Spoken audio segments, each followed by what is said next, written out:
नमस्कार, India daily देख रहे हैं आप और आपके साथ मैं खुद साथ में लेकर आई हूं आज का खास कार्यक्रम सबका हिसाब होगा।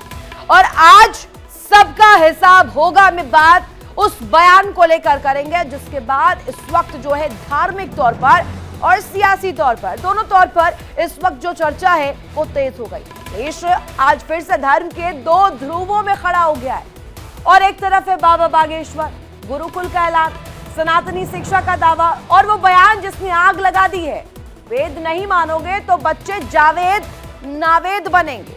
सवाल सीधा है, ये संस्कृति की रक्षा है या नाम लेकर निशाना साधने की राजनीति? हिंदू धर्मगुरु खुलकर मैदान में है और कहते हैं कि यह देश सनातन से बना है और जो गुरुकुल का विरोध कर रहा है वो भारत की जड़ों पर वार कर रहा है। सीधे सीधे कहा है कि अगर वेदों को नहीं माना जाएगा, वेदों को समझा नहीं जाएगा, वेदों को पढ़ा नहीं जाएगा तो आपके आने वाली जो पीढ़ी है वो नावेद और जावेद बनेंगे। लेकिन दूसरी तरफ मुस्लिम स्कॉलर का आरोप भी सामने आया। आरोप और भी ज्यादा तीखा है कि मस्जिदों और मंदिरों को जानबूझकर सियासत का हथियार बनाया जा रहा है और बच्चों की पहचान तय कर एक पूरे समुदाय को डराया जा रहा है। उनके प्रति इस तरीके की जो भावना है एंटी करने की कोशिश की जा रही है। तो आज बहस का सवाल यही है, सीधा सीधा सवाल, कि क्या सनातन की बात दूसरे धर्मों को नीचा दिखाए बिना नहीं हो सकती है? क्या गुरुकुल शिक्षा देंगे या देश को हिंदू बनाम मुस्लिम की नई लाइन पर खड़ा करेंगे? और सबसे बड़ा सवाल ये कि जब धर्मगुरु बोलते हैं तो क्या वो समाज जोड़ रहे हैं या फिर सियासत के लिए नफरत का ईंधन डाल रहे हैं? आज कोई सॉफ्ट सवाल नहीं, आज आर पार की बहस होगी। देश देख रहा है और जवाब चाहता है, धर्म या ध्रुवीकरण। इसी मुद्दे पर करेंगे डिबेट, इसी मुद्दे पर करेंगे चर्चा। लेकिन उससे पहले एक खास रिपोर्ट आपके लिए हमने तैयार की है, देखिए। वेद ना मानने वालों के बच्चे जावेद और नावेद बनेंगे।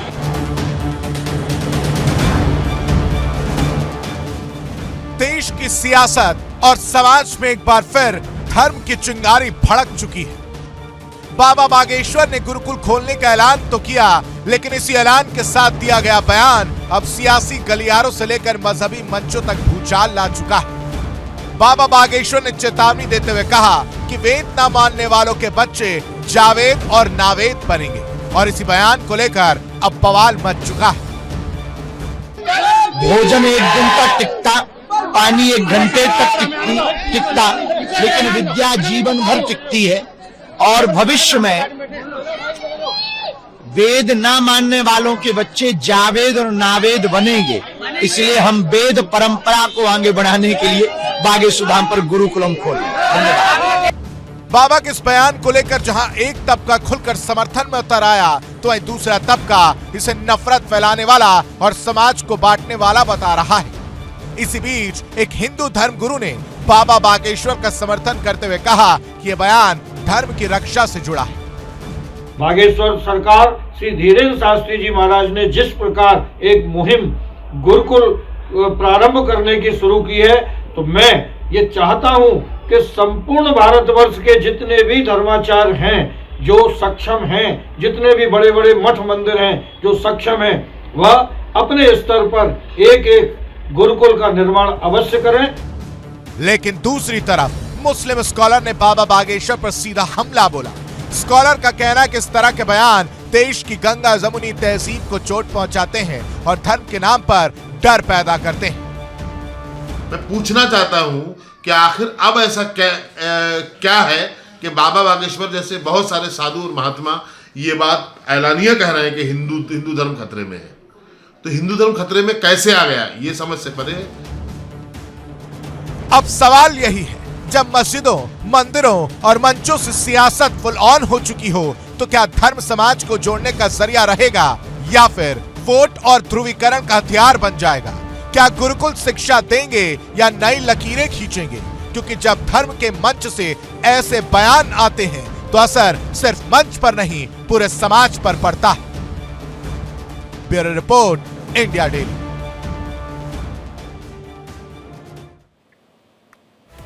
इसी मुद्दे पर करेंगे आर पार की चर्चा, लेकिन इससे पहले आज का सवाल क्या है, सबका हिसाब होगा के जरिए आपको बता देते हैं। पहला सवाल यही है, पहला और सबसे इंपॉर्टेंट मैं कहूंगी, क्या धर्मांतरण का डर दिखाकर बाबा बागेश्वर हिंदू राष्ट्र के निर्माण की ओर आगे बढ़ना चाहते हैं? पहले हिंदू राष्ट्र को लेकर के उन्होंने जो मुहिम छेड़ी, इसके बाद अब ये वाला राग, इसका मतलब क्या है, इसको जरा समझेंगे कि वेद ना पढ़ना या पढ़ना ये कैसे आगे आने वाली पीढ़ी को इफेक्ट करेगा, कि वो नावेद बनेगा, जावेद बनेगा, या कोई धर्मगुरु हिंदू तबके से बनेगा, या पढ़ लिखकर इंजीनियर, डॉक्टर ऐसी उपाधि हासिल करेगा। हमारे साथ खास मेहमान कनेक्ट होंगे, राजपुरोहित मधुर जी महाराज, हिंदू धर्मगुरु हमारे साथ कनेक्ट है, मुफ्ती शमून कासमी, मुस्लिम स्कॉलर इस वक्त आपको स्क्रीन पर नजर आ रहे होंगे। पहला सवाल मेरा आप ही से रहेगा राजपुरोहित जी, जो ये कहा गया है बाबा बागेश्वर द्वारा, पंडित धीरेन्द्र कृष्ण शास्त्री कह रहे हैं वेद पढ़ाइए बच्चों को, नहीं पढ़ाएंगे तो आगे चलकर नावेद और जावेद बन जाएंगे। पहले तो मुझे जरा आप अपने नजरिए से समझाइए कि इस बयान को आप कैसे ले रहे हैं, संत समाज को आप हिस्सा हैं और इससे वो कहना क्या चाहते हैं, मैसेज क्या देना चाहते हैं? जिस प्रकार से देश में एक बहुत बड़ी अराजकता धर्म के प्रति, संवेदनाओं के प्रति, संस्कृति के प्रति जो चल रही है, उन सबको देखते हुए इस बयान को कहीं न कहीं एक सही दिशा में लिया जा सकता है। दूसरा, ये प्राचीन परंपराओं के अनुसार जब हम लोग मुगल काल से तमाम परिस्थितियों में जूझे, जहां हमारी बहन बेटियों के साथ, हमारे मंदिरों के साथ, हमारे देवी देवताओं के साथ, उनकी अस्मिता के साथ जो खिलवाड़ हुआ, तो ऐसे तमाम प्रकार की आक्रांता है, जिसमें खिलजी, जिसमें इल्तुतमिश और नाना प्रकार के ऐसे आक्रांताओं के द्वारा हमारी संस्कृति और सभ्यता को, गुरुकुल को नष्ट किया गया। आज उसे पुनर्जीवित करके धर्म के राह पर युवाओं के राग को एक सही दिशा में ले जाने का अगर इस समय हम नहीं जागे, तो वास्तव में कहीं न कहीं हमारे देश का युवा। आप मुझे बताइए कितने गुरुकुल है पूरे देश भर में, संख्या आपको पता है कितने गुरुकुल की? कई लाखों गुरुकुल थे। मैं आपको बता दूं कि 32 लाख गुरुकुल की एक जो समीक्षा निकल करके आती है कागजों में, वो उस समय प्राचीन काल के अंतर्गत थे। लेकिन आज की स्थिति जो है, आज हमारे पास हजारों में है। उसकी वजह क्या है? उसकी वजह यह है कि जब हम मुगल आक्रांताओं से जूझे, जब हमारी सनातन परिस्थितियों को, पद्धतियों को पूरी तरह से नष्ट किया गया, तो कहीं न कहीं हमारे गुरुकुलों को हथियार बनाया गया। मैं आपको अभी आगामी एक कार्यक्रम होने वाला है, इंदौर जो है मध्य प्रदेश राज्य के अंतर्गत धार जनपद में होने वाला जो कार्यक्रम है, भोजशाला में, आपको बताएं 10,000 ऐसे गुरुकुल के विद्यार्थियों का, सिर्फ 3,000 प्लस गुरुकुल देश में है। जो नंबर आज की तस्वीर दिखा रहा है, और आज क्योंकि अभी बयान सामने आया पंडित धीरेन्द्र कृष्ण शास्त्री का, तो इस नंबर को कोट करना बहुत जरूरी है, जो कि 2% नंबर होता है। टोटल 2% लोग जो है वो गुरुकुल गए हैं, गुरुकुल में शिक्षा हासिल कर रहे हैं। ये अपने आप में दर्शाता है कि बाकी के लोग कहाँ पढ़ रहे हैं। वो पढ़ रहे कॉन्वेंट्स में, बड़े बड़े अंग्रेजी स्कूलों में पढ़ रहे हैं और शिक्षा हासिल कर रहे हैं अलग अलग मीडियम्स की, चाहे बात कहे साइंस की, कॉमर्स की, मैथमेटिक्स की और डिफरेंट ट्रेड्स की। ये सारी शिक्षा लेने के लिए, और मैं तो यहाँ पे जरा आपकी बात से इत्तेफाक नहीं रखती हूँ। अगर अभी देखें, किसी को भी अपने बच्चे को पढ़ाना होता है, वो कॉन्वेंट स्कूल्स का रुख करते हैं, अंग्रेजी स्कूलों का चयन करते हैं, और स्कूलों में भी ये रवैया अपनाया जाता है। अगर आप हिंदी बोल दें, संस्कृत तो आप तब पढ़ाइएगा, पहले हिंदी ही पढ़वा लीजिए स्कूलों में। प्राचीन सभ्यताओं को आप मानती हैं, आपने एक्सेप्ट किया कि पहले गुरुकुलम थे या नहीं थे? और इसके साथ साथ जो बड़े बड़े देश का जो शोध हुआ है, जीरो से लेकर के, जो संत महात्माओं ने, जो आचार्यों ने, जो विद्वानों ने जो शोध किया है, वो गुरुकुल से ही निकले हुए विद्वान थे या नहीं थे? वो किसी कॉन्वेंट से निकल करके नहीं आए थे। जो हमारी अंग्रेजी शासनकाल की पद्धति आई, कॉन्वेंट हम लोगों की शरणार्थी का एक जो है। अरे आज आपको चाहिए गुरुकुल से पढ़ करके थोड़ी साइंटिस्ट और इंजीनियर बन जाएंगे। अरे रितु जी, ये साइंटिस्ट भी उसी गुरुकुल से निकल करके आए थे। जहाज पहले भी उड़ते थे, आज भी उड़ रहे हैं। नाम अलग अलग हैं, परिस्थितियां सब कुछ अलग अलग हैं, लेकिन मैं आपको बहुत स्पष्ट कर देना चाहता हूं, कुल मिलाकर के किसी भी धर्मगुरु के द्वारा जो भी बयान इस तरीके से आ रहे हैं, उसकी पूर्ण सहमति हम लोगों को इसलिए करनी है, हमारे सनातन धर्मावलंबी को इसलिए करनी है। आज के युवाओं को जागृत करना बहुत जरूरी है कि हमारी जो ये शिक्षा की पद्धति आज जिसे हम कॉन्वेंट के रूप में देख रहे हैं, ये प्राचीन पद्धतियों में आचार्यों ने, विद्वानों ने, संत महात्माओं ने एक से एक बढ़ करके चीजों को खोज किया और समाज में उन चीजों को उतारा। अगर उसे हम अपनाएंगे नहीं, हम अपने जड़ को नहीं याद रखेंगे, तो हम शाखाओं पर लटके रहेंगे, किसी दिन आंधी तूफानों के अंतर्गत आएंगे और ऐसे विषाक्त परिस्थिति में जो नाना प्रकार की आक्रांता है और उसी में पिस जाएंगे। इससे अच्छा है कि अपनी संस्कृति, अपनी सभ्यता हमारे साथ कनेक्ट है, उनसे मैं इस पर एक राय चाहती हूँ।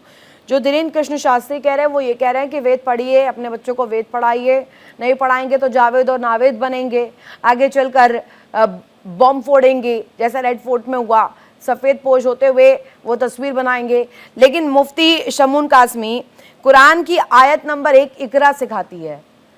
वो कहते हैं कि तालीम हासिल करिए, पढ़िए, पढ़ो और लिखो। लेकिन पढ़ने और लिखने का नजरिया क्या तालीम को बांटा जाएगा दुनियावी चीजों में, दीनी संबंधी चीजों में? ये कब से सही हुआ? नहीं, बिल्कुल आपने सही बात कही कि उसे दीन और दुनिया यानी धर्म और दुनिया में नहीं बांटना चाहिए, बल्कि दोनों एक है। मैं तो एक बात ये कहूंगा कि अभी जो मुझे इस बात की प्रसन्नता है कि धीरेन्द्र शास्त्री जी ने वेदों की वकालत की है, मैं उनकी पूरी प्रशंसा करता हूं। और मैं आपसे रितु जी कहना चाहता हूं कि उत्तराखंड राज्य के अंदर हमारे माननीय मुख्यमंत्री पुष्कर सिंह धामी जी ने ये पहला राज्य है जो बिल्कुल एक अलग अपनी पहचान और एक नए आयाम लिख रहा है कि उन्होंने उत्तराखंड राज्य के अंदर संस्कृत को दूसरी सरकारी जबान बनाया और वेदांत जो है वो संस्कृत के अंदर है। अगर संस्कृत मौलवी को आ जाए, पर वो इस बात को रख रहे हैं, पहले हिंदू राष्ट्र को लेकर उन्होंने कई दफा कहा है शमून कासमी जी, और वो कहते हैं कि अगर नहीं पढ़ाया, वेदों का ज्ञान इसलिए जरूरी है ताकि वो उनका ब्रेन वॉश ना हो जाए। ब्रेन वॉश से मेरा मतलब आप समझिएगा, जो रेड फोर्ट पर हुआ, लाल किले में जो ब्लास्ट हुआ, उस जगह पर जो हुआ, पहलगाम में जो हुआ, ये छोटे छोटे बच्चों का क्या कसूर है? मदरसों में भेजा जा रहा है, वहां पर तालीम ऐसी इस प्रकार की दी जा रही है, आरोप आप पर ये बड़ा लग रहा है। बस मुझे 60 सेकंड जरा मैं जो कहना चाह रहा हूँ, जो भूमिका मेरी है, मैंने कहा कि धीरेन्द्र शास्त्री जी की मैं प्रशंसा इसलिए कर रहा हूँ कि वेद दुनिया का पहला ज्ञान है, पहला ज्ञान दुनिया का वेद है और अंतिम वाणी कुरान है, और दोनों का मूल एक है। एको ब्रह्म द्वितीय नास्ते नेहना नास्ते किंच वादहु ला शरीक, वन गॉड विदाउट सेकंड, अव्वल अल्लाह नूर उपाय कुदरत के सब बंदे, एक ही नूर से सब जग उपजे, कौन बोले कौन बंदे। मैं आपको बताऊं, जो आपने कुरान की आयत को इकरा कहा, तो देखिए आप उसी में कुरान की एक आयत और मैं जोड़ता हूं, या अय्युहन्नास इन्ना खलकनाकुम मिन ज़करिन व उन्सा, ऐ लोगों हमने तुम्हें एक ही नर नारी से पैदा किया। अब मैंने जो उत्तराखंड राज्य के माननीय मुख्यमंत्री पुष्कर सिंह जी धामी जी का जो जिक्र किया, इसलिए कि अगर कोई अच्छा काम कर रहा है तो सारे देश के अंदर, पूरे विश्व के अंदर उनकी बात जानी चाहिए। संस्कृत दुनिया की प्राचीन जबान है, प्राचीन भाषा है। पढ़ कौन रहा है संस्कृत संस्कृत? बहुत नहीं, भाषा आज की प्रणाली में, आज की शिक्षा प्रणाली में नहीं। शमून कासमी जी, आज की शिक्षा प्रणाली में कौन पढ़ रहा है संस्कृत? आज पढ़ाई हो रही है अंग्रेजी की, आज पढ़ाई हो रही है साइंस में, आज पढ़ाई हो रही है मैथमेटिक्स की, अलग अलग पढ़ाइयां हो रही हैं। अब कौन पढ़ रहा है संस्कृत? अब तो ऑप्शनल टर्म में लिया जाता है। अब तो पहले जैसा चलता था रितु जी, मेरी एक बात पूरी हो सकती है। हाँ। आपने मैकाले को पढ़ लिया, आपने मैकाले ने आके हमारी शिक्षा पद्धति को बहुत ही ज्यादा नुकसान पहुंचाया। आपको मैं बता दूं कि अरबी और संस्कृत दोनों प्राचीन जबानें। मैं आपको पूरी कर दूं बात। मैंने ये कहा कि संस्कृत की और वेद की वकालत करने वाला इंसान अच्छा इंसान होगा। अब जो आप बात कहना चाह रही, जहां उन्होंने जिस तात्पर्य में उन्होंने कहा है, मैं आपको बता दूं कि अगर नावेद और नदीम और जावेद नाम हो और उनका कैरेक्टर अच्छा ना हो तो क्या फायदा ऐसे नामों से। मैं तो आपको ये कहना चाहता हूं कि जिस दिन ये कैरेक्टर हो जाएगा तो वेद को अपनी ही मानेंगे। मैंने 30 साल पहले जब ये कहा था कि संसार का पहला ज्ञान वेद है, तो बहुत सारे विद्वान जो थे, जो तथाकथित थे, वो मेरी आलोचना करते थे। आज लोग मान रहे हैं वेद आसमानी किताब है, ईश्वर वाणी है, इसमें कोई संदेह नहीं है। और वेद को जो पढ़ेगा उसका वो अज्ञानता दूर होगी उसकी, और अज्ञानता जब दूर होगी तो नावेद और नदीम और नरेश का फर्क खत्म हो जाए। ये कह रहे हैं, सुनिए ना, वो ये कह रहे हैं कि तालीम आप लोग जो दे रहे हैं मदरसों में, उन तालीम के जरिए जिहादी भावना डाल रहे हैं। उस जिहाद का ही असर है कि ऐसे स्लीपर सेल्स बन जाते हैं। उस जिहाद का ही असर है कि इस तरीके से खुद से फट जा रहे हैं लाल किले के पास जाकर। मुझे 30 सेकंड पूरे करने के लिए दे दीजिए। मैं आपसे अरे बता रहा हूं कि आपको पूरा उत्तर समय दिया प्रदेश मैंने, के 60 अंदर- सेकंड से ऊपर बोले हैं आप। अब आप थोड़ी बताएंगे कितने सेकंड मुझे देने नहीं देने हैं। मदरसों के अंदर संस्कृत को ही पढ़ा रहे हैं ताकि ये जो इस्लाम का या धर्म का नाम लेके फट रहे हैं, लोगों का नुकसान पहुंचा रहे हैं, वो नुकसान ना कर सके। मगर आपको कहना चाहता हूं कि दुनिया में आप उठा के देखिए, पढ़े लिखे लोग कल्याण का जरिया और पढ़े लिखे लोग ही विनाश का जरिया है। अरे तो आप पढ़ने कहां दे रहे हैं, वही तो सवाल है। आप आम मुसलमानों को पढ़ने ही नहीं दे रहे हैं। आज भी आदिल दरी बिछा रहा है, आज भी फल बेच रहा है। नहीं, अब ये तो कांग्रेस ने अपने कार्यकाल के अंदर किया है कि मुसलमानों को जो मिडिएटर थे, जो कांग्रेस के कार्यकाल के अंदर उनके मिडिएटर थे, उन्होंने ठीक है। देश को बहुत पीछे किया। ठीक है, मेरे साथ रामविलास जी आपकी बात भी से जुड़े हुए हैं, सहमत- हाजी नाजिम भी कनेक्ट मगर हुए हैं। आज की एक सवाल में रामविलास जी से ले लेती हूँ, उसके बाद हाजी नाजिम जी आ रहे हो आपके पास। रामविलास जी जरा समझाइएगा, बाबा बागेश्वर कई दफा कह चुके हैं तनातनी नहीं चलेगा, सनातनी चलेगा। देश में हिंदू राष्ट्र बनेगा, हिंदू राष्ट्र का जरिया अपनाते हुए, वेदों को पढ़वाते हुए ये नावेद और जावेद से छुटकारा चाहिए। अगर वेद पढ़िएगा तो जावेद नहीं बनिएगा, नावेद नहीं बनेगा। इससे आप क्या समझते हैं? जय श्री कृष्णा। आपके सभी पैनिस्टों को जय श्री कृष्णा। देखिए, वेद प्रणीतो धर्मा अधर्मस तद विपर्ययः वेदा नारायण साक्षात स्वयंभूरिति विश्रुता। वेद एक विज्ञान है। वेद पूरे विश्व का संपूर्ण ज्ञान जिसमें समाहित है उसका नाम है वेद। वेद का मतलब है सही तरीके से जानना। वेद केवल एक ग्रंथ ही नहीं है, वेद व्यक्ति के पूरे जीवन को श्रेष्ठ बनाने की एक परम शिक्षा है जो उसको भौतिक जगत में और अध्यात्म जगत में। इसका ये मतलब थोड़ी है जो वेद नहीं पढ़ रहा है वो पूरी तरीके से गलत है। तो जी थोड़ा सा समय मुझे भी दीजिए प्लीज, नहीं बोलिए ना। जिस प्रकार से बीच में कालखंड आया और जिस प्रकार से वेद को, शास्त्रों को, ग्रंथों को, पुराणों को समाप्त करने के लिए एक प्रकार की नीति बना करके सनातन धर्म के वेद को केवल भारत में ही नहीं पढ़ाया जाता था, हमारे जितने भी प्राचीन विश्वविद्यालय थे उसमें सभी विश्व के जो विशिष्ट लोग थे वो आकर के अनुसंधान करते थे। और उसी में जितने भी पुराण हैं, आज महाभारत को देख लीजिए जिस पर नासा, इसरो आज पूरा रिसर्च कर रहे हैं। आज जर्मनी में आप चले जाइए, संस्कृत पर वो तबका कह रहा है नावेद और जावेद जैसे शब्दों का प्रयोग करना ये ना सिर्फ प्रतीकात्मक रूप से बल्कि आपत्तिजनक है, विभाजनकारी है, ये सोच विभाजनकारी है। बिल्कुल भी विभाजनकारी नहीं है। ये जो वेद की बात है यह सबको जोड़ने का है। वेद सबको साथ में लेकर के और सभी के उन्नति के लिए, सभी के उन्नयन के लिए वेद अपने वाक्य बोलता है। हाजी नाजिम जी कनेक्ट हो गए, उनसे एक बार जान लेती हूँ। एक मिनट, ओपनिंग कमेंट के लिए जाना चाहती हूँ मैं। हाजी नाजिम जी, ये जो मैंने अभी इससे पहले कोट किया था आयत नंबर 1 कुरान की इकरा को लेकर, जिसमें कहा जाता है तालीम दीजिए, पढ़िए लिखिए जिससे आप आगे जाइएगा। लेकिन फिर तालीम इस तरीके से भी नहीं होनी चाहिए कि वो दुनियावी भाषा में, दुनियावी चीजों में और दीनी संबंधी चीजों में फर्क कर दे, दो हिस्सों में बांट दे। अब यहां पर कहा गया है धीरेन्द्र कृष्ण शास्त्री द्वारा कि अगर वेद नहीं पढ़ेंगे तो जावेद और नावेद बनेंगे। आप क्या समझ रहे हैं इस पर? हाँ रितु जी, मेरी आवाज आ रही है? जी बाबुलंद। हाँ देखिए, बिल्कुल आपने कुरान शरीफ की जो बात करी तो देखिए इकरा के मायने ही पढ़ने के होते हैं। और रही बात ये यहाँ पे कहा कि भी नावेद और जावेद, भाई हम डॉक्टर एपीजे अब्दुल कलाम साहब बने पढ़ाई लिखाई करके, हम वीर अब्दुल हमीद बने, हम उस्मान ब्रिगेडियर बने, और तो और जो आपने देखा होगा पाकिस्तान को घुटने पे टिका दिया सोफिया कुरैशी के नाम से जाने जाते। अब बताइए कितने हम आपको उपलब्धियां बताएं, लेकिन आप सिर्फ और सिर्फ यहाँ मुस्लिम समाज को टारगेट करने वाली बात कर रहे। देखिए आपका दीन आपके साथ है, हमारा दीन हमारे साथ है। देखिए हम दीन के साथ मदरसों से पढ़ करके ये सिखाया जाता है कि जाकर के मजहब पूछिए, आपको आती है कि नहीं आती है। आप पूरी तरीके से पहलगाम की तस्वीर को याद कीजिए, लाल किले के पास क्या हुआ, नमाज पढ़ने चले गए एक शख्स अयोध्या में राम मंदिर में, उसे कोट किया जा रहा है कि अब मदरसों में पढ़ाइएगा तो यही होगा। हाँ रितु जी, देखिए अभी आपने पहलगांव की घटना का जिक्र करा, तो देखिए पहलगांव की घटना जो घटी उसका हम लोगों को बड़ा दुख था, क्योंकि दहशतगर्द मुल्क से इंसान की शक्ल में हैवान आए थे, लेकिन वही इंसानियत को बचाने के लिए इंसान की शक्ल में मुसलमान थे। और रही बात अभी आपने अयोध्या का जिक्र करा, तो देखिए अयोध्या के मंदिर में इतनी स्ट्रॉन्ग सिक्योरिटी लगी हुई है, वो शख्स पहुंच कैसे गया? उसने वहां पे वजू भी करा, सिक्योरिटी वजू तो है ही, सुन तो लीजिए, वजू भी करा, फिर उसके बाद उसने नमाज जवाब भी लिया गया है। सुनिए हाजी नाजिम जी, मुझे ये बताइए, ये जो नॉन बिलीवर वाला कॉन्सेप्ट है, कम से कम धीरेन्द्र शास्त्री वो तो नहीं कह रहे हैं ना, वो ये तो नहीं कह रहे कुरान नहीं मानते तो काफिर होंगे।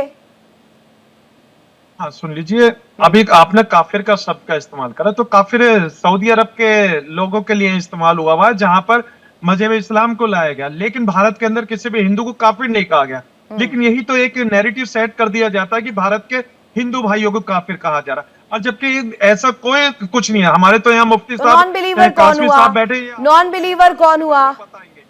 और एक चीज और मैं बिलीवर कौन हुआ? मुसलमान में कोई नॉन बिलीवर तो होगा नहीं कुरान का, फिर कौन नॉन बिलीवर कौन है? हाँ सुन तो लीजिए, यहाँ भारत के अंदर भी नास्तिक लोग पैदा है, भारत के अंदर भी जो भगवान के अंदर भी आस्था नहीं रखते, ऐसे भी लोग हैं कि वो अपने धर्म को भी नहीं मानते, वो नास्तिक है। तो नास्तिकों की तो कोई गिनती नहीं है। लेकिन मैं ये कहना मानते, आप ये नहीं मानते कि यहाँ पर अगर हिंदू का बच्चा जैसे अगर आगे पढ़ करके साइंटिस्ट, इंजीनियर, डॉक्टर, इस तरीके की उपाधियां मिल रही है, वैसे ही मदरसों के जरिए अगर ना जा करके, मदरसों में ना पढ़ करके, अगर अच्छे स्कूल में कहीं अच्छी शिक्षा ग्रहण करके एक मुसलमान का बच्चा, एक मुसलमान भी आगे बढ़ जाए, इसमें क्या दिक्कत है? हाँ रितु जी, बिल्कुल आपकी बात सही है। देखिए हमारे यहाँ पर जो मुफ्ती साहब बैठे हुए हैं, बाकायदा मदरसे बोर्ड के अध्यक्ष हैं, और देखिए माशाल्लाह आपने देखा होगा उत्तराखंड के अंदर बहुत अच्छा मदरसा चला रहे हैं, वहां से ये देखिए मदरसे को आधुनिकरण में भी जोड़ रहे हैं, बहुत सारी ऐसी चीजें जो मुफ्ती साहब कर रहे हैं।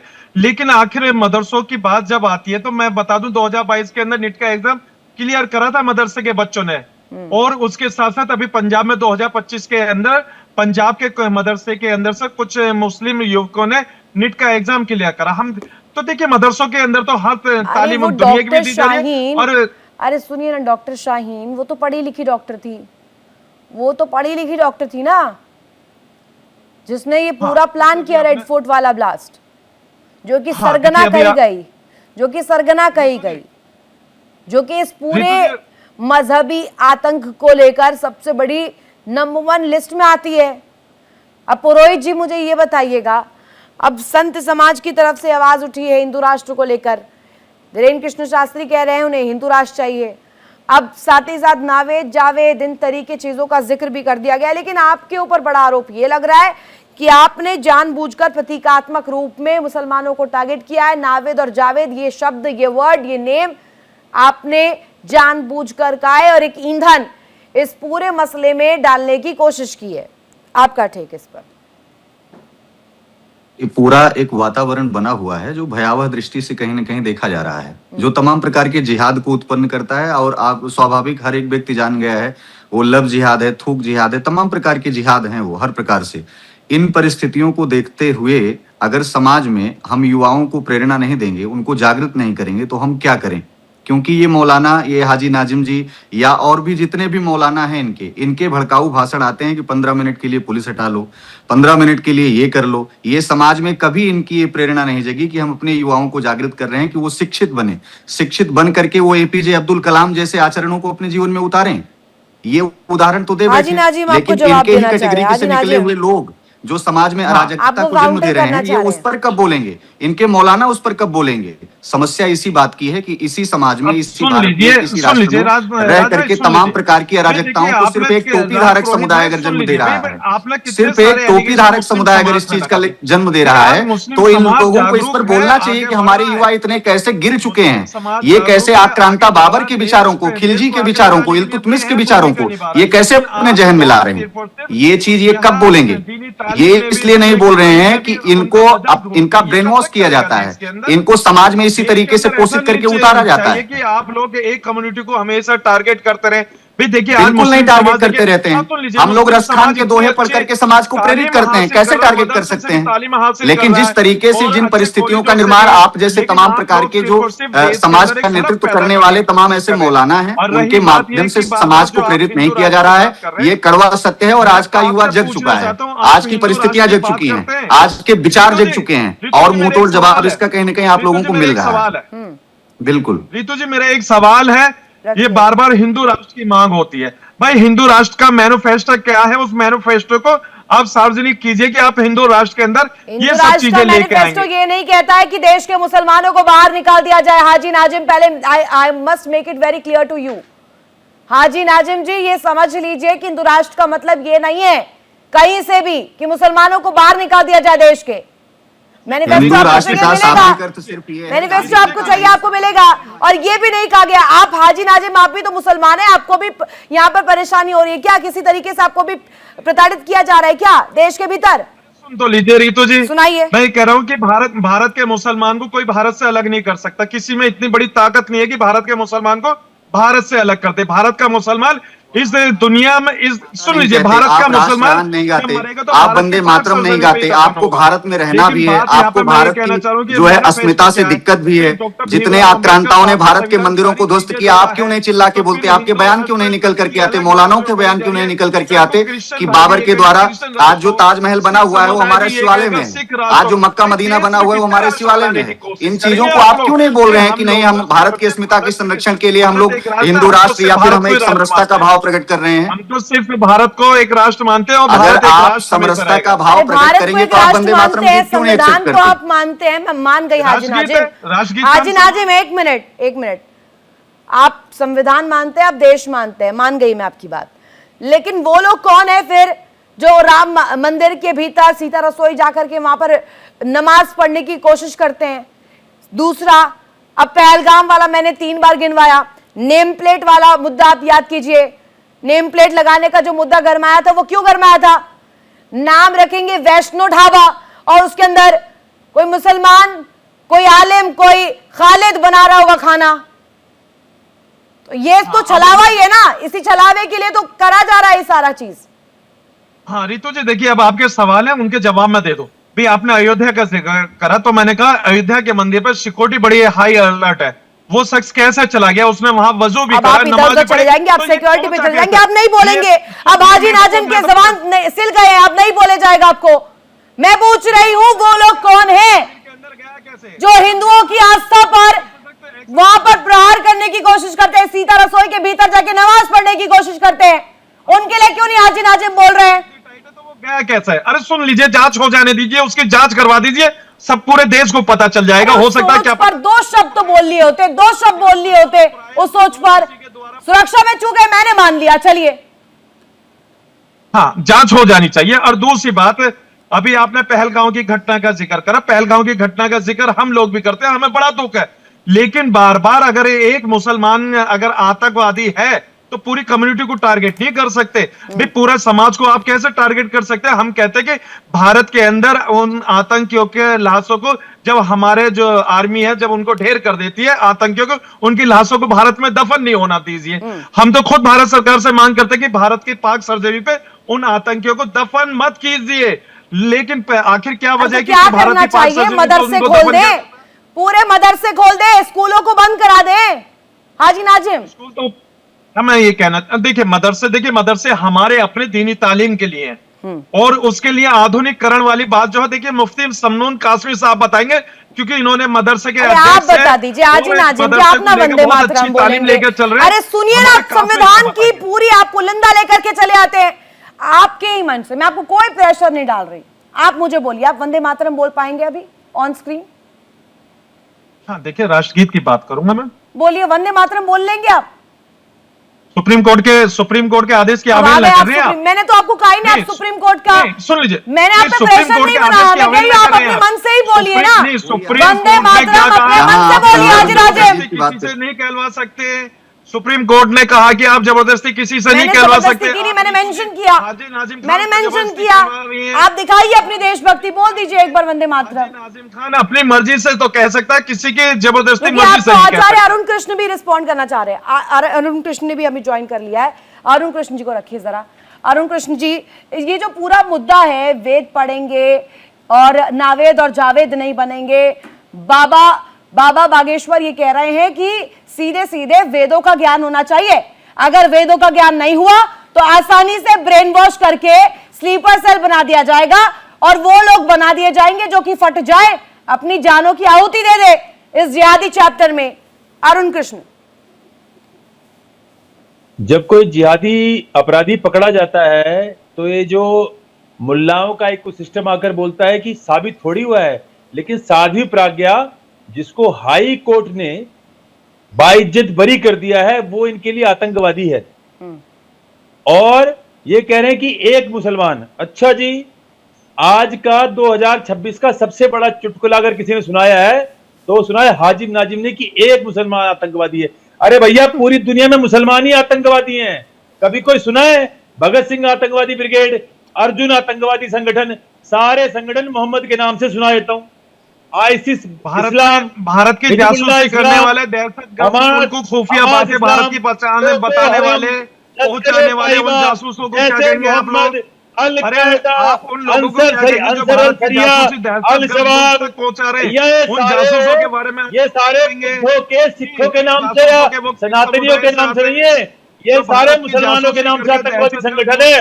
और सुनो, दुनिया में 726 डेजिग्नेटेड यूएन आतंकवादी हैं, जासूसी कर रहे हैं भारत की दहशतगर्द को बता रहे हैं। वो किस समुदाय से आते हैं बता दीजिए आप लोग। में से 99 मुसलमान हैं और तुम यह कहानी सुना रहे हो क्योंकि तुम्हें यहाँ पर लग रहा है रोटी, तुम्हारी रोटी लग रही है तुम्हें। अब सुनो आगे की बात सुनो। मेरे लिए फक्र की बात है, अल्लाह का शुक्र अदा करता हूँ। अरे भैया सुन लो, तुम्हारे बीच में बोला नहीं, फिर मैं किसी को बोलने दूंगा नहीं। अभी मैं इतनी देर बाद बोल रहा हूँ, बीच में टाइम टमाटर की तरह ना भैया, आपकी बात होगी तब बोलूंगा। आपका नाम है क्या? आप धर्म गुरु हो क्या? आप जिहादियों के गुरु हो, धर्म गुरु नहीं हो। आप जिहादियों के गुरु हो, धर्म गुरु नहीं हो। चुप लो, सुन लो। इसलिए सुन लो, आपके इतने नाम, पूरी दुनिया आतंकवाद से ग्रस्त है और वो आतंकवाद का जो पना है वो एक है, उसका आका है, वो आका है इस्लाम।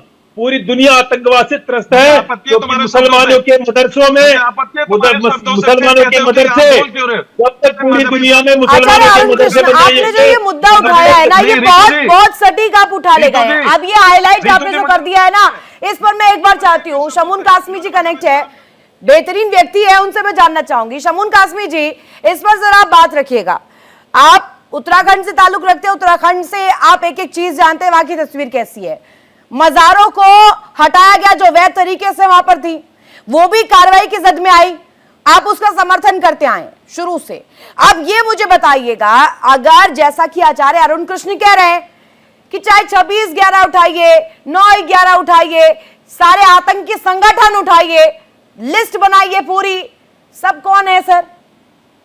गलत क्या बोल रहे हैं वो? देखो रितु जी, आपको बताया, मैं तो ये कह रहा हूँ कि हमारे उत्तराखंड राज्य के अंदर जहां भी अवैध मदरसे थे या अवैध मजार थे, जो बड़ी कीमती जमीनों पर बने हुए थे, वन विभाग की सरकारी जमीनों, हमारे माननीय मुख्यमंत्री पुष्कर सिंह धामी जी ने साहस और एक विजन के साथ उन्हें हटाया। उनका कोई विरोध नहीं हुआ, आपको बताया क्यों नहीं? कि मुस्लिम समाज को उसका कोई लाभ नहीं था। कुछ चंद ऐसे भी मजारों का कॉन्सेप्ट, अभी अब दो मुस्लिम जो तबके से आ रहे हैं लोग हैं, एक स्कॉलर मेरे साथ है, पीस पार्टी के प्रवक्ता मेरे साथ है, मैं जितना समझ पाई हूँ पूरे इस्लाम को मैं इतना जानती हूँ, मजारों का कॉन्सेप्ट वैसे भी है नहीं। मजार 2 ही है और मजार जो जितनी भी बनती है देश भर में, भारत में कहूँ, सारी अवैध ही है। मैं गलत कह रही हूँ तो बता दीजिए शमून कासमी जी। हाँ रितु जी, मैं आपको उसी पर आ रहा था कि दरअसल क्या हुआ है कि जो जिस तरह से उन्हें इस्तेमाल किया 60 साल तक, तथाकथित कांग्रेस पार्टी ने उन्हें वोट बैंक बना के रखा, उनका ब्रेन वॉश किया। उनके जो मीडिएटर थे, जो दलाल थे उनके, जो उन पर मीडिएटिंग करते थे, उन्होंने मुसलमानों को आरएसएस और बीजेपी से डरा करके उनका तुष्टीकरण किया। आज की सरकार संतुष्टिकरण पे काम कर रही है, सबका साथ सबका विकास। Well said by you. एक मिनट, हाजी नाजिम, आपसे मैंने कहा वंदे मातरम बोलने के लिए, आपने मेरे पे ये आरोप लगाना शुरू कर दिया, आपने सुप्रीम कोर्ट की लाइनें कोट कर दी, आपने संविधान का हवाला देना शुरू कर दिया। बस आपको मैंने वंदे मातरम बोलने की दरख्वास्त की थी, मैंने कोई प्रेशर नहीं बनाया आप पर। बता दीजिएगा मैंने प्रेशर बनाया हो तो। मैंने कहा आप अपनी दिली इच्छा से बोल दीजिए एक बार वंदे मातरम, देश प्रेमी देखेगा। आप मुसलमान कौम थोड़ी छोड़ देंगे वंदे मातरम बोलने से। हाँ रितु जी देखिए, अब जब बात आप राष्ट्रगीत की बात बार बार करती हैं, देखिए मैं राष्ट्रगीत का सम्मान करता हूँ और आपको मुझे देशभक्ति का सर्टिफिकेट देने की जरूरत नहीं है, क्योंकि ऑलरेडी अल्लाह का शुक्र है। मेरे को चाहिए भी नहीं, अल्लाह का मुझे शुक्र चाहिए ही नहीं आपसे सर्टिफिकेट। लेकिन तब जब अगर यहाँ पर किसी हिंदू के बयान पर आकर डिफेंड करेंगे और ये कहेंगे कि यहाँ पर बांटने वाली राजनीति चल रही है और एक तबके को टारगेट किया जा रहा है, तो मैं बार बार आपसे पूछूंगी, आपने क्या बोला? मुसलमानों को जानबूझ के टारगेट किया जा रहा है? क्या रितु जी दिल पे हाथ रख के बता दीजिए, क्या मुसलमानों को टारगेट नहीं किया जाता? बताइए ना कैसे किया जा रहा है, मुझे बता दीजिए। आज मुझे उदाहरण चाहिए आपसे। बताइए क्या टारगेट नहीं करा जाता? कहीं भी दाढ़ी बिल्कुल टारगेट नहीं किया जा रहा है। समाज में समरसता के भाव को देखते हुए कहीं भी मुसलमान अगर जाता है तो उसको धार्मिक नारा लगा दिया जाता है। आचार्य अरुण कृष्ण आपको जवाब देना चाह रहे और पुरोहित जी भी देना चाह रहे हैं। अरुण कृष्ण को रखिए, पहले लेट ज्वाइन किया। देखिए ये जो बैठा है हाजिम नाजिम, राष्ट्रीय चैनल पर आके हाजिम नाजिम ने बोला हुआ है कि पूरी दुनिया में कुरान हाफिज होनी चाहिए। ये जो व्यक्ति बैठा हुआ है हाजिम नाजिम, इसने राष्ट्रीय चैनल पर आपके चैनल पे बोला हुआ है कि पूरी दुनिया में कुरान होनी चाहिए, पूरी दुनिया में। ये शब्द हैं। अगर ये अपने अल्लाह की असली बंदे हैं तो बोल दे कि झूठ बोल रहा हूं मैं। इस हाजिम नाजिम ने राष्ट्रीय चैनल पर बोला हुआ आके कि पूरी दुनिया में कुरान होनी चाहिए। तो ये सारे जिहादी हैं और इनका काम है पूरी दुनिया के अंदर कुरान के नाम पर आतंक फैलाना। और आपको बताता हूं, अभी आपने कितने बड़े मक्कार हैं, झूठे हैं या कुरान से परे हैं, ये भी बताता हूं आपको। अभी आपने असदुद्दीन ओवैसी की एक लाइन सुनी होगी कि एक दिन भारत में बुर्के वाली इस देश की प्रधानमंत्री बनेगी। रितु जी आपने सुनी थी लाइन? जी। अच्छा, तो अब देखो ये कितने इनकी मक्कारी बताता हूं आपको मैं। सही हदीस 7099 क्या कहती है? कहती है कि इनके मोहम्मद ने खुद कहा कि एक महिला का, अभी सुनना आप, कितनी जबरदस्त बात कहूंगा आपको मैं। एक महिला यदि, ये देखो ये नहीं सहीद बुखारी की 7099, एक महिला यदि किसी देश की प्रधानमंत्री बनती है या अगर महिला शासक होती है तो राष्ट्र पूरी तरह से विफल हो जाएगा। ये मैं नहीं कह रहा हूं, ये इनके प्रॉफिट मोहम्मद ने सईद उल बुखारी के अंदर बोला हुआ है 7099 में कि यदि आप, क्योंकि तुर्कों ने एक महिला को अपने देश में प्रधानमंत्री बना दिया था, शासक बना दिया था, जिसका इनके प्रॉफिट मोहम्मद ने पूरी तरह विरोध किया था और ये कहा था कि जिस देश में औरत शासक बनेगी वो देश पूरी तरह से विफल हो जाएगा।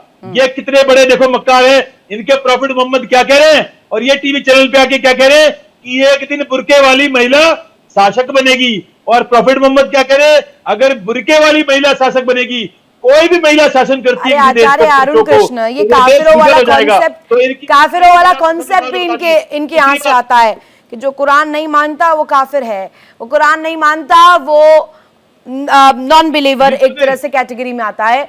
अब मैं आचार्य अरुण कृष्ण हाजी नाजिम से जवाब चाह रही हूँ। एक मिनट मेरी बात रितु जी, एक मिनट आप कंप्लीट कीजिएगा अरुण कृष्ण जी, पूरा वक्त दूंगी मैं आपको। रुकिए, मैं ये चाह रही हूँ, इसको जानने में इंटरेस्टेड हूँ। पुरोहित जी इस पर जरा आप भी लाइट डालिएगा और हाजी नाजिम आप भी। हाजी नाजिम जी क्या बोलना चाह रहे हैं? एक मिनट रुक जाइए ना, कंप्लीट करिएगा।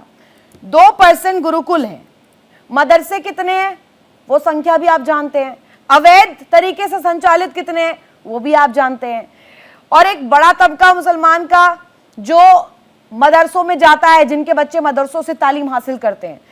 अब ये बार बार क्यों पूछा जाता है कि जो वहां से तालीम मिल रही है वही जिहादी चैप्टर खोलता है, वही जिहाद पढ़ाता है?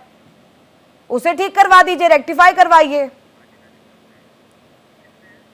शायद इस डिस्कशन से अब जा चुके हैं हाजी नाजिम जी। अरुण कृष्ण हमारे साथ कनेक्ट है। पुरोहित जी, इतने बड़े तबके में मुसलमान आते हैं भारत में, बड़ा तबका है मुसलमानों का, क्या आप ये चाहते हैं कि अगर वेद सब पढ़ने लग जाए, संस्कृत भाषा सीखने लग जाए, वेदों का ज्ञान हो जाए तो बाकी जो मुसलमान है वो कहाँ जाएंगे? दूसरा पाकिस्तान बन जाए क्या? इस प्रकार से किसी भी आवश्यकता की मतलब ऐसे आवश्यकता नहीं है कि दूसरा पाकिस्तान बने। जो पाकिस्तान पहले बना वो भी तमाम विसंगतियों से, परिस्थितियों से कहीं न कहीं देश हमारा जूझ रहा था, और उसका नेतृत्व करने वाला जो व्यक्तित्व था वो अहिंसा परमो धर्म, एक सूक्त को लेकर के जो चल रहा था। आज जो परिस्थिति है उसमें कहीं न कहीं संकीर्णता दिख रही है। समाज को जागने की जरूरत है, और खास करके हिंदुओं को जागने की जरूरत है। अगर ये सामने बैठे हुए मौलाना टोपी धारक हैं और ये बुद्धिमान है, बुद्धिजीवी हैं, तो इनके ये दिमाग में क्यों नहीं आ रहा है कि मुस्लिम आक्रांताओं के द्वारा जो मंदिरों को ध्वस्त किया गया उसको ये सामने से लौटा क्यों नहीं रहे हैं? इनके बुद्धि की संकीर्णता कब खत्म होगी?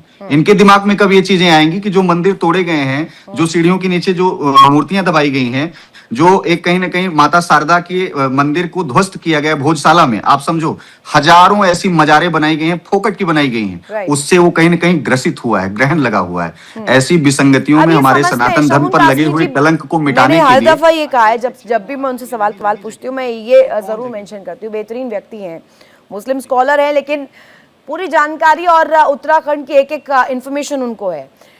शमून कासमी जी, हम देखते हैं चाहे सोमनाथ का जिक्र आए या अयोध्या का जिक्र आए, अभी यहाँ पर सीधे सीधे एक और जिक्र एक और तीर्थ स्थल का पुरोहित जी ने कर दिया। 17 बार सोमनाथ के साथ आक्रांताओं ने जो किया, अयोध्या में बाबर ने जो किया, या बनारस में काशी में जो हम तस्वीर देख रहे हैं इस वक्त ईदगाह को लेकर, अब ये तस्वीर अगर आती है सामने तो क्यों ना कहा जाए, क्यों ना हिंदू राष्ट्र की मांग उठाई जाए? फिर तो तालीम पर भी सवाल किए ही जाएंगे कि जो तकरीरें दी जाती है वो भी गलत है। शमून कासमी जी, देखो रितु बहन, जरा मुझे 1 मिनट जरा बात करने दीजिए। देखिए, असल में आपको बताएं कि देश की आजादी के बाद से अगर आप मुसलमानों को देखें कि किस तरह से उनका इस्तेमाल किया गया है, अभी हमारे भाइयों को मालूम नहीं है, 94% बच्चे मुसलमानों के हिंदुओं के स्थापित स्कूलों में पढ़ रहे हैं। इन लोगों ने एजुकेशन पे काम नहीं किया, चाहे वो उस वक्त के तथाकथित बादशाह रहे हों या ये आज के नेता हो। मैं ये बात कहना चाहता हूँ, वोट बैंक के नजरिए से देखा गया है ना शुरू से ही, आफ्टर इंडिपेंडेंस मुस्लिम वोट बैंक के नजरिए से रहा है।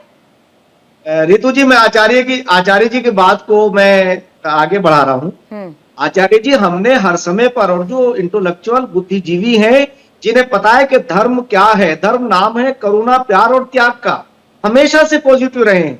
मैं आपको राम मंदिर मर्यादा पुरुषोत्तम श्री राम के बारे में, यूनिवर्सिटी क्या है, जामिया क्या है, रुकिए ना, जामिया क्या है, JNU क्या है, AMU क्या है, इतने यूनिवर्सिटीज तो है।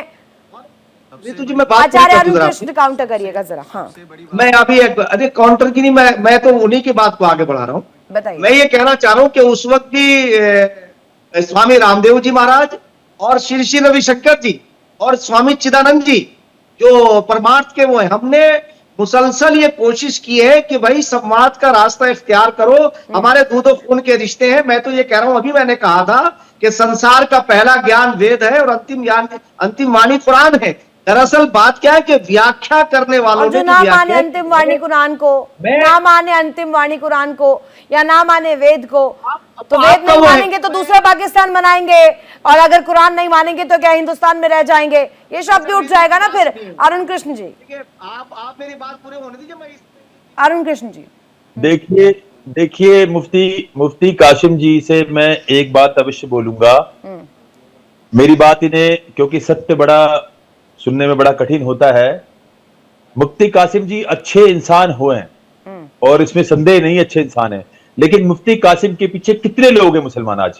जैसे ही आप सत्य बोलना शुरू करोगे, अगर किसी मुसलमान का कोई साथ छोड़ेगा तो सबसे पहले मुसलमान छोड़ेंगे। मुफ्ती कासिम मैं लिख के देता हूं, अगर ये अपने नाम पे 10 वोट दिलवा दे किसी को, कोई मुसलमान इनके नाम पे 10 वोट देगा। ये अच्छे इंसान है, निसंदेह इंसान हो आप, आपका सम्मान भी करते हैं, लेकिन आपके नाम से मुसलमान 10 वोट नहीं देगा। आप हो गए, फैज खान हो गए, आप हमारे मन में बसते हो, हम आपको सम्मान करते हैं, लेकिन आप भी सच्चाई जानते हो, अरुण की आप भी जानते हो। और एक बात आपसे एक बात और बोलूंगा, ये आपकी व्यक्तिगत राय हो सकती है कि वेद पहली पुस्तक है इस ब्रह्मांड की, ये आपकी व्यक्तिगत राय है, क्योंकि आप सत्य बोल रहे हो। कुरान ये कहता है, अल्लाह ये कहता है, आपका जो भी आप अल्लाह को मानते हो, कि भैया यदि आप शिर्क करोगे, if you will try to put somebody next to me, it means you are मुर्तद, यू आर आप कुफ्र कर रहे हो। मैं तो आप ब्रह्म मेरे सूत्र सामने- स्वामी जी बैठे हैं। आप मेरे सामने किसी को मेरे साथ बिठा रहे हो, अल्लाह आपका तुरंत नाराज हो जाएगा अगर आपने कुफ्र कर दिया, क्योंकि नहीं ऐसा नहीं है। कुरान देखिए मुसलमान के हिसाब से देखिए आपको पता है सच स्वीकार करने के लिए बड़ा साहस चाहिए। आपको इस बात का पता है कि मुसलमान ये कहता है कि इस धरती की सबसे पहली पुस्तक कुरान, इस धरती का इस ब्रह्मांड किसने बनाया? अल्लाह ने बनाया। जब सब कुछ अल्लाह ने बनाया, जब सब कुछ कुरान है, तो वेद तो कहीं है ही नहीं। तो जो ये बोल दे व्यक्ति कि वेद है पहली पुस्तक, इसका ये बोल दे कि हम सभी धर्मों का सम्मान करते हैं, वो अल्लाह की नजर में सबसे बड़ा गुनाह अजीम है, क्योंकि अल्लाह बलात्कार को माफ करता है। आपके एक मुफ्ती ने अमेरिका में, he is very highly educated guy, what he tells the whole world, he said कि एक किसी ने से पूछा, भारत के किसी व्यक्ति ने, कि भैया एक बात बताओ मौलवी जी, यदि 3 साल की बच्ची की 4 साल की बच्ची का बलात्कार एक तरफ हो रहा हो और एक तरफ आप मूर्ति पूजा कर रहे हो, तो सबसे बड़ा गुनाह क्या है? उसने क्या बोला? उसने बोला कि मूर्ति पूजा बच्ची के बलात्कार से बड़ा गुनाह है। तो आपका अल्लाह बलात्कार को माफ करता है, हत्या को माफ करता है, को माफ करता है। इसीलिए एक मानसिकता देखो, जो दिल्ली के अंदर वो भी 5 वक्त के नमाजी थे। तो मेरा कहना यह है कि आप अच्छा इंसान, मैं एक सत्य बात बोलता हूं दुनिया के सामने, अच्छा इंसान सच्चा मुसलमान कभी नहीं हो सकता, और सच्चा मुसलमान अच्छा इंसान कभी नहीं हो सकता। अभी आपको चुनना है कि आपको सच्चा मानव बनना है या सच्चा मुसलमान, क्योंकि अगर आप बोलते हैं सच्चा इंसान है तो आपको ये मानना पड़ेगा कि अब आप एक मिनट नॉन स्टॉप बोल रहे हैं, सुन तो लीजिए। ब्रह्मांड ब्रह्म का है। अब थोड़ा सा स्टॉप तो कर लीजिए, मेरी आदत उसमें बीच में बोलने की नहीं है, थोड़ा सा रुक जाइए अरुण जी। आप तो बहुत अच्छे आदमी, मैंने जो बोला मेरी आपसे मैं आपका बहुत सम्मान करता हूँ, आप भी मेरा करते हैं। मेरी आपसे एक मेरा सवाल इसमें ऐड ऑन कर लीजिएगा, रुकिए मैं आपसे कह रहा हूँ कि आप पूरा बोलिएगा, समय मिलेगा आपको, लेकिन फिर चांगुर कनेक्शन पर भी बोलिएगा, और बोलिएगा कि जो धर्मांतरण के रेट्स बढ़ रहे हैं, हिंदुओं को मुसलमानों में बदलने के जो रेट्स बदल रहे हैं, वो ग्राफ डेमोग्राफी में जो चेंज आ रहा है, वो भी सत्य है कि नहीं आज की तिथि में? देखिए मैं आपको ऋतु जी, मैं बस एक आर्य अरुण कृष्ण जी, हाँ शमुन का मैं एक मिनट रुक जाइए, बस अरुण जी बहुत बोल लिए, रुक तो जाइए, थोड़ा सा रुक जाइए। आप देखिए, आपको बताऊं, मैंने परम सूत्र पढ़ा है, स्वामी जी बैठे हैं, मैं ये कह रहा हूं, ये मुसलमान भी सुन रहे हैं, पूरा देश की दुनिया सुन रही है।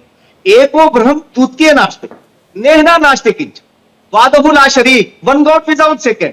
मैं जब ये बात कह रहा हूं, आपको एक बात बता दूं, मैं यही जो है, देखिए कह रहे हो, एकम ब्रह्म द्वितीय नास्ति नेहि नास्ति किंचिन, आप ठीक कह रहे हो, आप भी ठीक कह रहे हो, एकम ब्रह्म द्वितीय नास्ति नेहि नास्ति किंचिन। नहीं, लेकिन आपका अल्लाह इसे नहीं मानता ना, अल्लाह कहता है कि तुमने कह दिया। एक बात सुनिए, आप इसमें देखिए, अरे आप जुटला दीजिए ना शमुन कासमी जी, धर्मांतरण के रेट्स को जुटला दीजिए।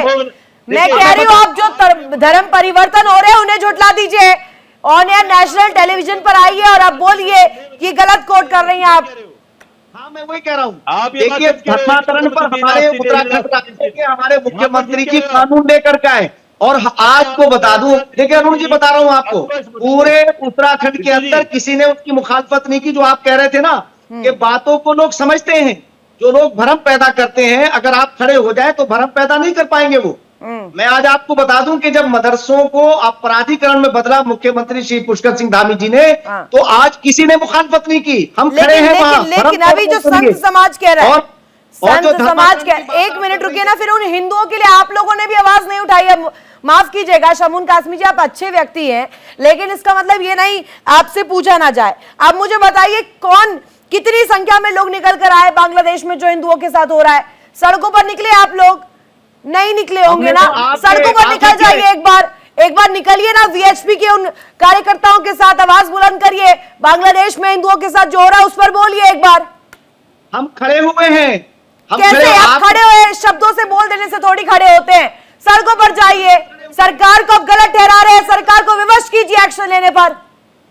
रितु जी सुन तो लीजिए, सुनाइए ना रितु जी। आपको मैं बता दूं कि हम उत्तराखंड राज्य के अंदर हमारी पूरी सरकार संकल्पबद्ध है, और हमारे उत्तराखंड नहीं, पूरा देश जो है, हमारे देश के प्रधानमंत्री ने जिस तरह से, जिस शालीनता के साथ, जिस बहादुरी के साथ पूरे विश्व के अंदर पूरे भारत का परचम लहराया है। क्या आप नहीं जानती बातों को? मैं खाली इस बात से बिल्कुल सहमत नहीं हूँ। काश्मीर जी पूरी दुनिया के अकेले मुसलमान है जिनको मैं जी करके बोलता हूँ पूरी दुनिया में। मैं किसी मुसलमान से मित्रता नहीं करता, डंके की चोट पे बोलता हूँ राष्ट्रीय चैनल पे। और एक बात और बोलता हूँ, मैं इनको जी करके बोलता हूँ क्योंकि इनका सम्मान करता हूँ। लेकिन एक बात मैं बताता हूँ सच्चाई आपको, यदि भारत सरकार की सुरक्षा नहीं होती इनके पास, या भारत सरकार का इनके ऊपर सपोर्ट नहीं होता, सरकारी तंत्र नहीं होता, और ये देश जैसे चल रहा है सुरक्षा के मापदंड पे, मान बिंदु पे नहीं चलता, तो मैं लिख के बोलता कि मुफ्ती कासिम जी की अब तक हत्या हो गई होती मुसलमानों द्वारा। क्योंकि ये बड़ी बात आप कह रहे हैं, बहुत बड़ी बात है। इसमें और ऑलराउंड रियलिटी क्या है, दो अलग अलग चीजें हो जाती है। शमून कासमी जी, इस बात से तो आप भी इनकार नहीं करेंगे, आप भी मुसलमान हैं, आप डरे हुए हैं, सहमे हुए हैं, आपको डराया हुआ है क्या? आपको विवश किया किसी ने वेद पढ़ने के लिए? नहीं बोला है ना? नहीं, देखो रितु जी, आपको बताएं, ज्ञान पर किसी का अधिकार नहीं है, ज्ञान सबका है। और ईश्वर कहता है कि तुम ज्ञान, और ईश्वर देखिए आपको बताएं कि हजरत मोहम्मद साहब ने तो स्वयं कहा कि तुम चीन तक भी जाना पड़े तो जाके इल्म हासिल करो, ज्ञान हासिल करो। हमने तो पुरोहित जी, आखिरी कमेंट पुरोहित जी, ये जो इस्लाम के विरुद्ध कहा जा रहा है, इस पूरे मुद्दे को ये कोट करने की कोशिश की जा रही है कि ये पूरा बयान जो है इस्लाम के विरुद्ध है, एक तबके को टारगेट किया जा रहा है प्रतीकात्मक रूप में, इसे कैसे लिया जाए? उन लोगों के लिए एक बहुत बड़ा सबक है, एक संदेश है। पहली बात तो ये नया नारा नहीं है, हमारे शंकराचार्य जी, हमारे आदि तमाम ऐसे संत जिन्होंने इस राष्ट्र के लिए, धर्म के लिए अपने प्राणों की आहुति दे दी। आज समय है, अगर हिंदू जनमानस आज नहीं जगा तो संस्कृति का संरक्षण, संस्कारों का संरक्षण नहीं हो पाएगा। रही बात ये मुफ्ती जी जो बोल रहे हैं, इनको संगठन बनाना चाहिए, इनको ये मुहिम चलानी चाहिए कि हिंदुओं के जो मंदिरों को तोड़ा गया, विध्वंस किया गया, जो हिंदुओं की अस्मिता को ठेस पहुंचाया गया, अगर इनको सुरक्षा में है, प्रोटेक्शन में है ये, तो इनको ये कार्य करना चाहिए। जितना इन्होंने धर्म की दुहाई दी, जितना इन्होंने सरकार की दुहाई दी, जितना इन्होंने मंत्र पढ़ा, तो इनको बोलना चाहिए सामने आकर के। इनको, उन मौलानाओं को, उन टोपी धारकों को चेतावनी देनी चाहिए जिनकी बड़ी बड़ी दाढ़ियां हैं, जो समाज में अपवाद को जन्म दे रही हैं, कि आप उन हिंदू धर्म स्थलों को, उन ऐसे देव स्थलों को जहां देवताओं की मूर्तियों को खंडित किया गया है, जहां आज धार्मिक भावनाओं को बार बार आहत किया जाता है, जहां डॉक्टर का चोला पहन करके हिंदू बहन बेटियों के साथ तमाम प्रकार की बर्बरता, निर्ममता के साथ ऐसे आतंकवादी पेशे को अपनाया जाता है, ये कब बोलेंगे आप? ये कब बोलेंगे आप? केवल मंत्र पढ़ेंगे क्या? एको हम द्वितीयो यहाँ पर हिंदू राष्ट्र का मतलब किसी मुसलमान को परेशान करने का बिल्कुल नहीं है, हिंदू राष्ट्र का मतलब किसी मुसलमान के साथ बर्बरता करने का नहीं है। ये जो देश है, सेक्युलर देश है, इसमें किसी को किसी की सर्टिफिकेट की जरूरत नहीं है, और यहाँ पर धर्मनिरपेक्षता की पाठ पढ़ाने की भी जरूरत नहीं है। वेद पढ़ेंगे तो नावेद और जावेद बनेंगे, इस तरीके की बयान जो सामने आता है। शमून कासमी जी, नहीं रुकिए ना, मेरे को बोलने तो दीजिए। उदाहरण जो पेश किया जाता है, ये आप ही लोग नैरेटिव सेट करते हैं, और मैं तो कहूंगी आप ही लोगों ने मौका भी दिया है राजनेताओं को आपको वोट बैंक के जरिए से तोलने का, वोट बैंक बनाकर छोड़ दिया है आप लोगों को, तभी तो आपकी स्थिति इतनी बुरी हो गई है, दलितों से भी बुरी, बदतर। नहीं देखिए, मैं आपसे ये तो कह रहा हूं कि वो जिनके दौर में हुआ, आज हमारे जब से 2014 के बाद हमारे प्रधानमंत्री नरेंद्र मोदी जी आए और उत्तराखंड राज्य के अंदर हमारे माननीय मुख्यमंत्री पुष्कर सिंह धामी जी, पूरा उत्तराखंड दंगा मुक्त है, पूरा देश दंगा मुक्त है, मुसलमान ये ठीक है, लेकिन ये नैरेटिव भी आप ही लोग गढ़ते हैं। जैसा मैंने कई दफा कहा कि आप लोग मुसलमान हैं, आप लोग आकर के बोलिए नहीं हमें कोई खतरा नहीं है, और जो ये धर्म के ठेकेदार बैठे हैं, ये जो मौलवी बैठे हैं जो आकर के इस तरीके की तकरीरें दे जाते हैं, उन्हें कहिए जरा जबान से ले अपनी। बहुत शुक्रिया कीमती वक्त देने के लिए, इस डिस्कशन में शामिल होने के लिए।